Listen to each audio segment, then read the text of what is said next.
ಬಂಧುಗಳೇ, ಈಗ ನಮ್ಮ ಮುಂದೆ ಜಯಾನಂದ ಪೆರಾಜೆ ಗೌರವ ಉಪನ್ಯಾಸಕರು, ಸಂಘಟಕರು, ಸಂಪನ್ಮೂಲ ವ್ಯಕ್ತಿ, ಹಿರಿಯ ಪತ್ರಕರ್ತರು, ಅನೇಕ ಕವಿಗೋಷ್ಠಿಗಳಲ್ಲಿ ಭಾಗವಹಿಸಿದವರು, ಸಂಘಟಕರು, ಅನೇಕ ಪ್ರಶಸ್ತಿಗಳನ್ನು ಒಲಿಸಿಕೊಂಡವರು.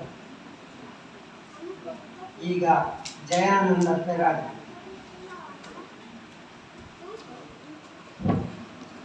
ನಮಸ್ಕಾರ.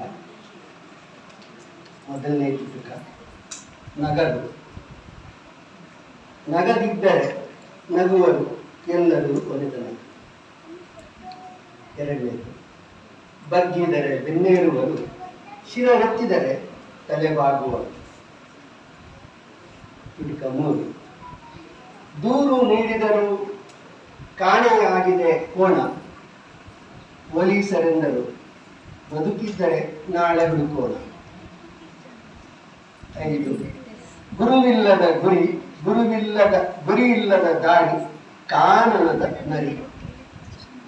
ಜಗತ್ತಿಗೆ ಹಾಸಲು ಸಾಧ್ಯವಿಲ್ಲ ಹಾಸುಗೆ, ಕಾಲಿಗೆ ಹಾಕಿಕೊಂಡರೆ ಸಾಕಲ್ಲ ಸಾವುಗೆ.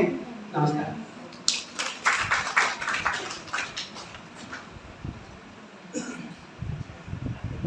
ಈ ಕವಿಗಳು ಮುಂದಿನ ಕವಿ